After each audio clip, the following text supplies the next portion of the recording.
ಸುಲಭವಾಗಿ ತುಂಬ ಈಸಿಯಿಂದ 3/4 ತೋಳನ ಯಾವ ರೀತಿಯ ಕಟಿಂಗ್ ಮಾಡ್ಕೋಬೇಕು ಅಂತ ಫಸ್ಟು ನಾವು ಪ್ರಥಮವಾಗಿ ನಾವು ಪೇಪರ್ ಕಟಿಂಗ್ನ ನಾವು ಮಾಡ್ಕೋಬೇಕಾಗುತ್ತೆ. ಆ ನಂತರ ನೀವು ಬಟ್ಟೆ ಕಟಿಂಗ್ನ ನೀವು ಶುರು ಮಾಡ್ಕೋಬೇಕು.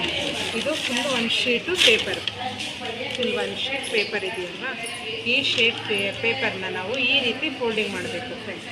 ಈ ರೀತಿ ಪೇಪರ್ ಫೋಲ್ಡಿಂಗ್ ಮಾಡಿಬಿಟ್ಟು ನಾವು ಈ ಆಕಾರದಲ್ಲಿ ನಾವು ಫೋಲ್ಡಿಂಗ್ ಮಾಡ್ಕೋಬೇಕು.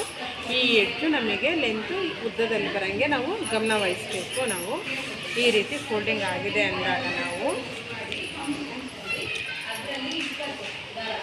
ಲೆಂತ್ ಉದ್ದ 3/4 ತೋಳಿಗೆ ನಾವು 17ನ ತೊಗೋಬೇಕಾಗುತ್ತೆ ಫ್ರೆಂಡ್. ಅದನ್ನು 17 ಲೆಂತ್ ಉದ್ದ ನಾವು ಪೇಪರಲ್ಲಿ ಎಷ್ಟಿದೆ ಅಷ್ಟನ್ನು ತೊಗೊತಾ ಇದ್ದೀನಿ. ಬಟ್ಟೆನೇ ಮಾತ್ರ ನೀವು 17ನೇ ತೊಗೋಬೇಕಾಗುತ್ತೆ. ನಾನು ಪೇಪರಲ್ಲಿ ಲೆಂತ್ ಉದ್ದ ಇಲ್ದಿರೋ ಕಾರಣ ನಾನು ಎಷ್ಟಿದೆ ಅಷ್ಟು ತೊಗೊತಾ ಇದ್ದೀನಿ. ನೀವು ಮಾತ್ರ ಬಟ್ಟೆಯಲ್ಲಿ 17ನೇ ತೊಗೋಬೇಕಾಗುತ್ತೆ. ಇದು ಅಗಲನ ನಾವು 11 ತೊಗೊತಾ ಇದ್ದೀನಿ. ನಾನು ಅಗಲ 11 ತೊಗೊತಾ ಇದ್ದೀನಿ.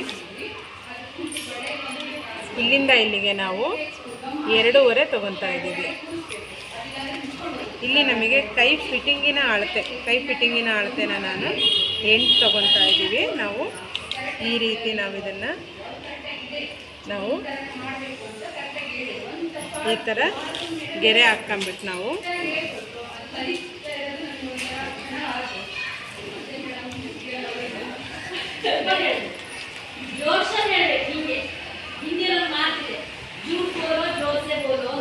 ಈ ರೀತಿ ಶೇಪ್ ಹಾಕಬೇಕು.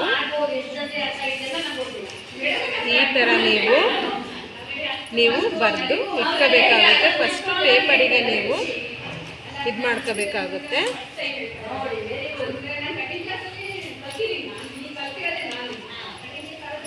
ಇದನ್ನು ತೋಳುದ್ದ 17 ತೊಗೋಬೇಕು. ನಾವು ಅಗಲನ 11 ತೊಗೋಬೇಕು.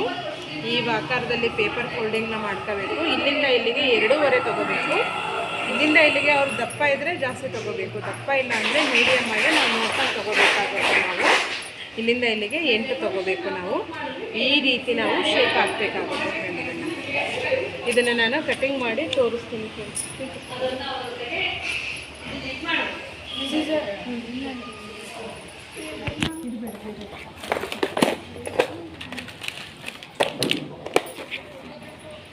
ನಾವಿದನ್ನು ನೀವು ಪೇಪರಿಗೆ ಶೇಪ್ ಹಾಕ್ಕೊಂಡಿರೋ ನಂತರ ನೀವು ಪೇಪರ್ ಶೇಪ್ ಹಾಕ್ಕೊಂಡಿರ್ತೀರಲ್ವ, ಆವಾಗ ನೀವು ಇದನ್ನು ನೀಟಾಗಿ ಕಟ್ ಮಾಡ್ಕೋಬೇಕಾಗುತ್ತೆ.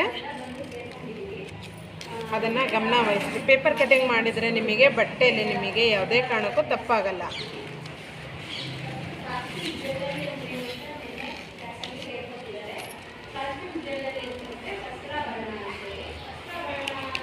ಈ ಥರ ಪೇಪರ್ ಕಟಿಂಗ್ ಮಾಡ್ಕೊಂಡು ಬಟ್ಟೆನೂ ಇದೇ ಥರ ಫ್ರೆಂಡ್ಸು ಕಟ್ ಮಾಡ್ಕೋಬೇಕಾಗುತ್ತೆ. ನಾವು ಇಲ್ಲಿಗೆ ಮಧ್ಯಕ್ಕೆ ನಾವು ಲೈಟಾಗಿ ಕಚ್ ಪಾಯಿಂಟ್ ಹೊಡಿಬೇಕು. ಇದು ಭುಜಕ್ಕೆ ಬರಬೇಕಾಗುತ್ತೆ. ನಾವು ಇದನ್ನು ಅದಕ್ಕೋಸ್ಕರ ಶೇರ್ ಮಾಡಿರಿ, ಕಮೆಂಟ್ ಮಾಡಿರಿ, ಸಬ್ಸ್ಕ್ರೈಬ್ ಮಾಡಿರಿ.